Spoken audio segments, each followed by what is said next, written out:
नमस्कार। रीढ़ की हड्डी या स्पाइनल कॉलम में अलग अलग बीमारियां और उनके उपाय, इसके बारे में हमने लास्ट टाइम वीडियो में देखा। काफ़ी सारे शब्द रीढ़ के हड्डी के साथ जुड़े हुए हैं और वो हर एक आदमी को पता है, जैसे कि स्पॉन्डाइलोसिस, स्लिप डिस्क, और उसी के साथ और एक शब्द हमेशा यूज़ किया जाता है, उसको बोलते हैं सायटिका। तो उसके बारे में आज हम थोड़ी जानकारी लेंगे। मैं doctor Rajesh Parasnis, consultant spine surgeon, Sahyadri hospital, इसके बारे में आपको बताना चाहूँगा। सायटिका ये शब्द सायाटिक नर्व से आया हुआ है। अपने पाँव में सबसे बड़ी और महत्वपूर्ण जो नर्व होती है, नस होती है, उसका नाम होता है सायाटिक नर्व।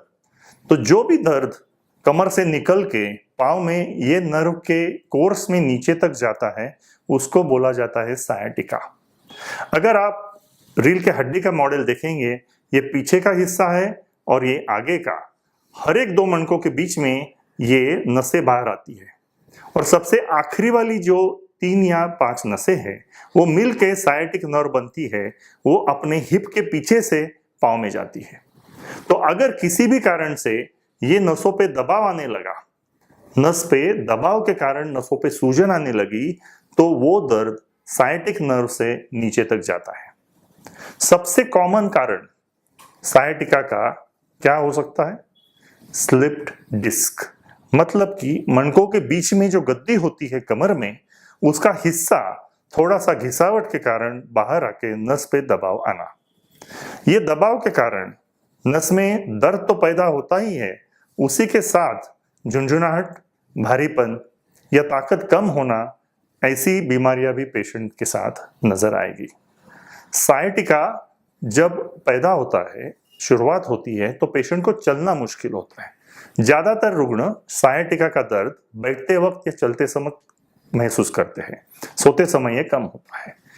जब हम डॉक्टर ऐसे सायटिका के रुग्ण देखते हैं, तो सबसे पहले हमको तय करना पड़ता है कि कारण क्या है। कई बार दूसरी किसी बीमारी से भी सायटिका जैसा दर्द पैदा हो सकता है। तो हम जब रुग्ण की पूरी तरह जांच करते हैं, एग्जामिनेशन करते हैं, तो पहला देखते हैं कि दर्द सिर्फ सायटिक नर्व का है कि पूरे पाँव में दूसरे किसी कारण से भी दर्द होता है।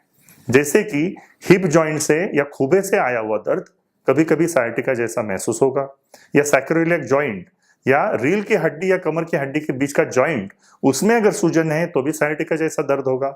या अगर पैर में खून का सप्लाई कम पड़ रहा है, जैसे डायबिटिक पेशेंट है, रोमेटॉइड आर्थराइटिस का पेशेंट है, तो कई बार हमने देखा कि कोरोना के टाइम अगर खून की गुठली जमा हो गई और उसकी वजह से पैरों में खून का सप्लाई कम हो रहा है, तो सायटिका जैसा दर्द महसूस हो सकता है। किसी भी निष्णात डॉक्टर को सिर्फ जांच से यह पता चलता है कि सायटिका है कि नहीं, लेकिन उसका पूरी तरह कंफर्मेशन करके, पूरी तरह अचूक रोग निदान के लिए हम कुछ जांच करते हैं, जैसे कि कमर का एक्सरे या MRI या CT स्कैन। उसे ये पता चलता है कि किस कारण से सायटिका हो रहा है। पैर अगर उठाया, रुग्ण को सुला के, अगर पूरा दर्द नीचे तक जा रहा है और उसी के साथ झुंझुनी भारीपन भी हो रहा है, तो भी सायटिका का कंफर्मेशन क्लिनिकली होता है।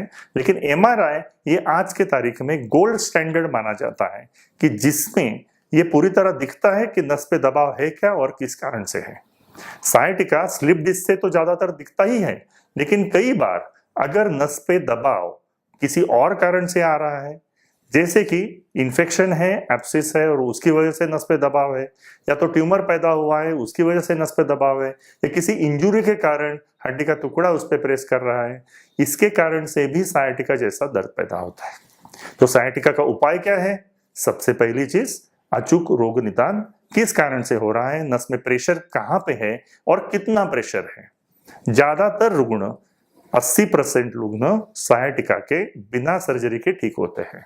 पूरी तरह रेस्ट, दर्द कम करने की दवाइयाँ, एंटी इंफ्लेमेटरी मेडिसिन जिसमें नस की सूजन कम हो, और उसी के साथ फिजिकल थेरेपी, इलेक्ट्रिकल या मैनुअल मोडालिटीज से सायटिका का दर्द पूरी तरह ठीक किया जा सकता है।